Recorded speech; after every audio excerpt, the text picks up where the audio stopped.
If you've been on Twitter or Reddit this season, it's highly likely that you've come across posts or comments discussing one of Fortnite's biggest controversies right now. No, not you. The other one.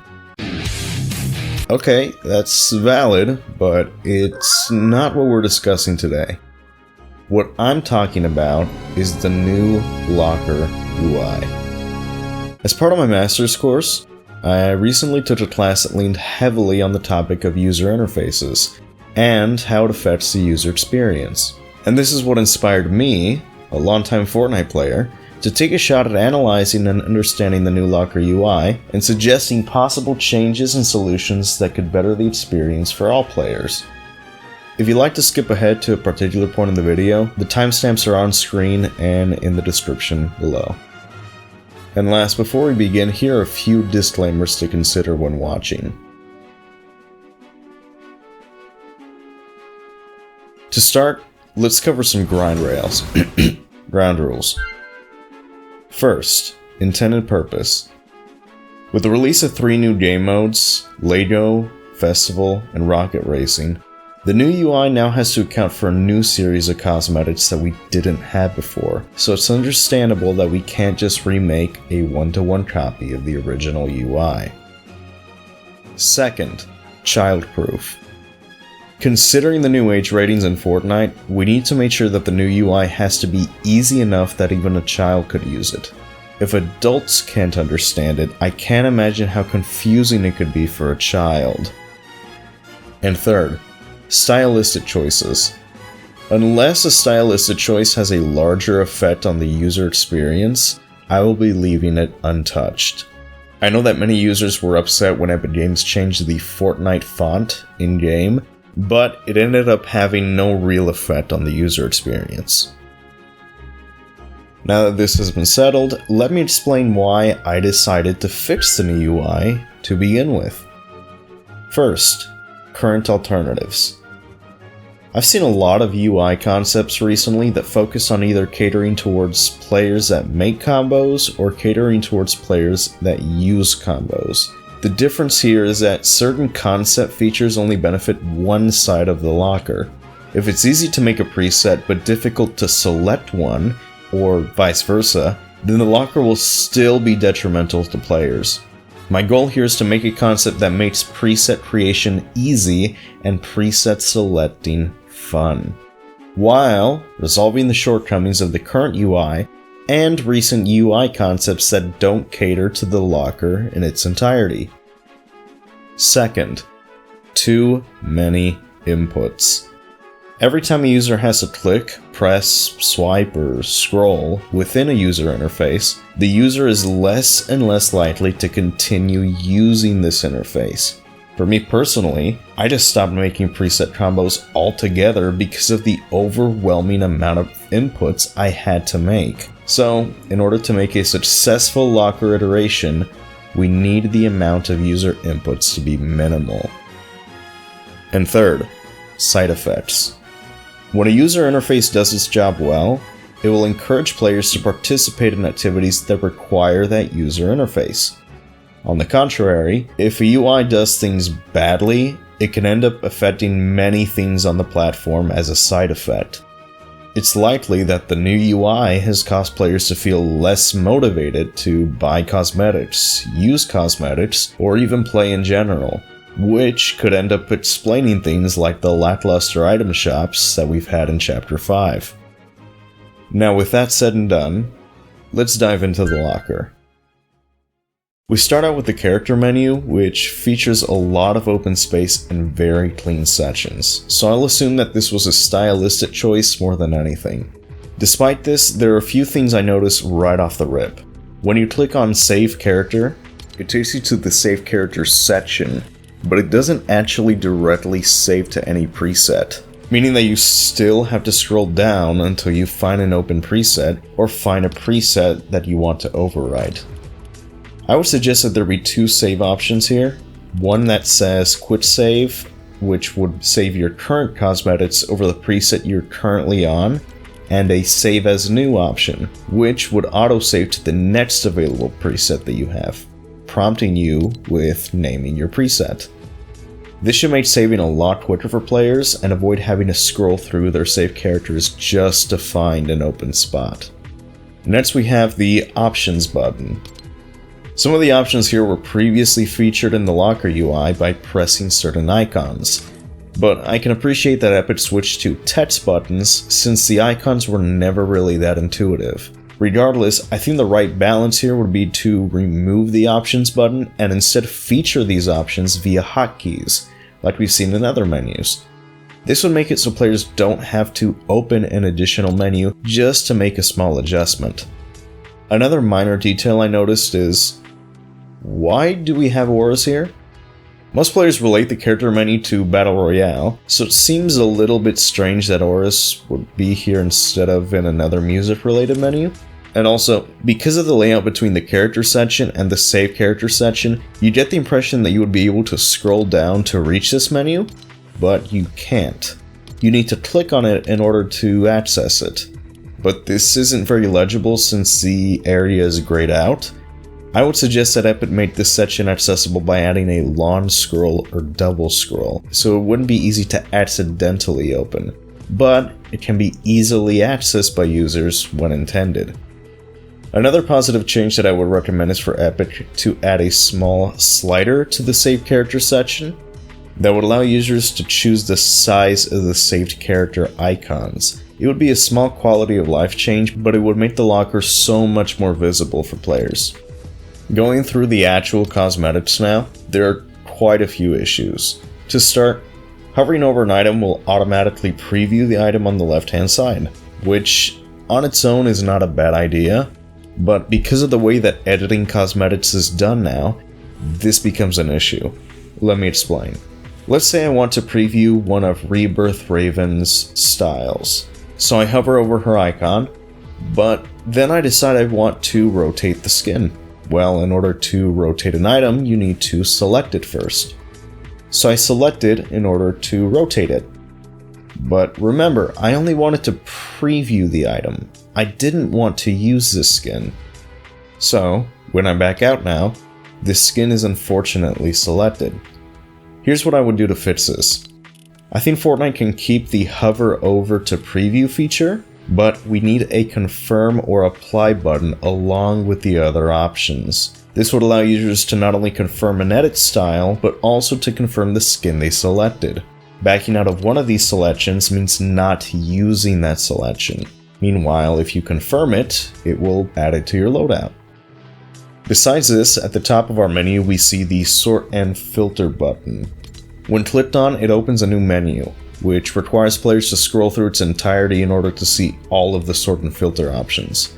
Every time a user has to provide an additional input like this, the player is less likely to continue using this service. In this case, if I have to open a new menu, scroll through the menu, and additionally press apply or cancel at the end of the menu, the probability of me even using this feature is extremely low.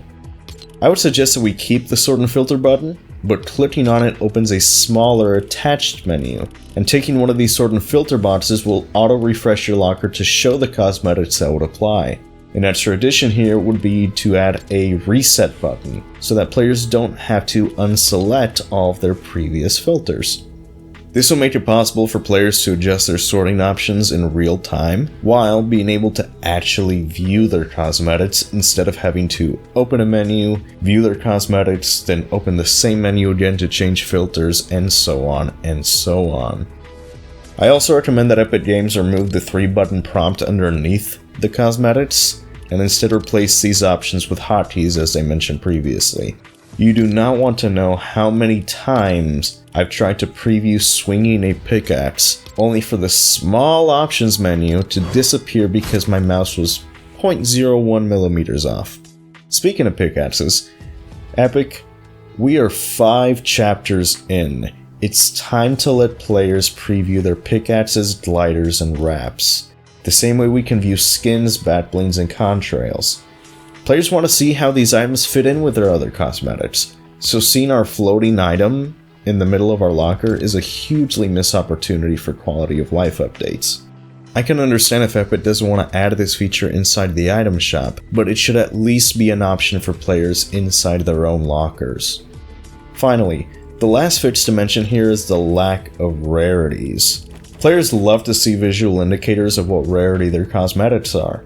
It makes it easier to organize your items, but also reinforces Fortnite's use of color rarities. So much so that players can recognize a skin as cheaper or more expensive based off of this one factor more than any other. By having removed it, rarities become an afterthought, and players are less inclined to purchase higher rarity skins. I know that Epic recently re-added rarities, but this only works on series cosmetics and can only be seen when previewing cosmetics of a certain type. And with that, we are done with viewing the character menu. Next, emotes. The good thing is that with how comprehensive we were on the character page, a lot of the issues here can just be copy and pasted from there. This applies to what we mentioned about the options button or the saved emotes section, or how we discussed changing how the sort and filter button is used, or how the 3 dots underneath our items should be replaced with hotkeys. All of those exact same principles apply here. So to avoid repetition, this will be the last time I note these particular changes, since they tend to repeat on every single menu. The only difference that I would note here on the emotes menu is that Epic still hasn't fixed the placement of emotes on the emote wheel, which isn't a direct result of the UI, but could definitely help give the UI a better impression if the emote locations in our locker finally match the emote locations on the emote wheel. Moving on to the wraps menu, I would be curious as to what items or vehicles are now part of the special wrap subtype, since we don't have these types of vehicles in game anymore. I feel like it would make more sense for this subtype of wrap to be moved to the end here, rather than it being the first wrap style that we see in this menu, which would be a bit more fitting for the assault rifle wrap, for example. I also want to make a quick note for everyone who thought that the apply to all button was removed. It's actually still in game, but now it's hidden in the 3 dots prompt under the wraps. It's just one more reason for us to change this. If we turn our focus onto the lobby menu page, the only issue I see besides what's already been mentioned is that despite banners being implemented into the new setup, there is still a huge lack of effort put into its organization. I would suggest a simple search bar at the top to start. Since there's no customizability to them outside of color, I don't think it would be necessary to include a sort and filter option like on other cosmetic menus, so allowing players to look up certain banners by chapters, seasons, or set names would probably be good enough for what's required here. When viewing the instruments, cars, and jam tracks menu pages, there's really nothing else in particular that jumps out at me. These pages pretty much accomplish what they intend to do, so there isn't really a lot that I can recommend in particular that I haven't already suggested in other areas. All of this takes me to some of my final suggestions. First, the main selection menu. Instead of having a character page, emotes page, wraps page, and more, I would recommend that Epic Games remove all of these sections and instead replace them with 4 core menus: Battle Royale, Lego Fortnite, Rocket Racing, and Fortnite Festival. Each of these menus would include all of the cosmetic options that a player could encounter when playing each one of these modes. Think of it this way. Right now, if you want to make a full combo for Battle Royale, you need to use the character menu, the emotes menu, the wraps menu, the lobby menu, the instruments menu, the cars menu, and the jam traps menu. So what if I told you that instead of having to make 7 presets for one combo, you now only had to make 1? Same thing happens in the Lego Fortnite menu. Right now, to make the combo, you would need to use the character menu, emotes menu, and lobby menu. By breaking the UI up into game mode specific menus, it is now abundantly easier to organize your cosmetics, style them in a way that you intend to play, and customize them without having to enter 4, 5, 6, even 7 different menus just to change one single combo. In addition to redoing the main selection menu, I would also recommend that Epic add a drop-down feature that shows all of the sections of each menu when clicked on, as to let players better visualize the layout of the locker. This already exists currently in the game when viewing the item shop or in the settings menu, where clicking on a specific section will show you all of the subsections contained within. Now with this discussion out of the way, here's my newer locker UI. Starting with a completely empty locker, you'll notice the return of hotkeys and some familiar save buttons. On the left hand side, you'll see the newly updated selection menu that features locker presets for each game mode. Scrolling down here on the Battle Royale Preset 1 combo, you can see it has all of the necessary cosmetics that are used in Battle Royale. This also applies for Zero Build, Ranked, and Creative. In order to reach our saved presets, we have a few different options. The first one is to simply select the Saved Presets button on the left-hand side of our screen, like so. Once you arrive here, you'll notice a small slider here on the bottom right. This slider can be used to make your presets appear smaller, going up to showcasing 36 presets on screen at a given time, and going larger, showcasing down to 4 presets at a time. Continuing with LEGO Fortnite, once again, you'll see that we have all of the cosmetics that can be encountered in LEGO Fortnite Survival and Sandbox. And moving on to our saved presets, another option that we have to access this area is by doing a launch scroll. This makes it so we can naturally scroll down the entire screen without accidentally moving onto the saved presets menu. Next, we have Rocket Racing, which features all of the cosmetics used in both casual and ranked rocket racing modes. And our final option to switch to our saved presets is by clicking on the bottom where it says Saved Presets, as is currently done. And last, we reach our final game mode menu, Fortnite Festival, showcasing all necessary cosmetics to be able to play Fortnite Festival Main Stage and Jam Stage. And just to show it one last time, we can click on the left here to get to our saved presets. Now that you've seen an empty locker, let me show you the concepts I've made for a full one. I start out with my saved preset named Rando Ranger, as it says at the top and on the left hand side. As you can see, all rarities have returned and can be seen from the main locker menu. Going into our outfits, let me show you what an updated sort and filter system could look like. When clicking on it, it opens a smaller menu here on the right, which can be updated in real time. Let's say I want to view all of my outfits that have built-in emotes. When clicking on it, it will auto-update my locker to show these cosmetics. This can also be noticed in the quantities that appear in the filter options. So now let's say I want to see which skins do I own that have a built-in emote and also have selectable styles. From here, let's say I want to view the Chun-Li outfit, Cypher, but after previewing it, I decide I'd rather stick with the Fallen Love Ranger outfit. So, I press back instead of confirm, so it won't change my loadout. A huge feature that I wanted to quickly show off was the ability to finally preview pickaxes. Oh, but that's not everything. We can also finally preview our gliders and even our wraps. Another recommendation I had mentioned was adding a search menu to the banner selection screen, as you can see here.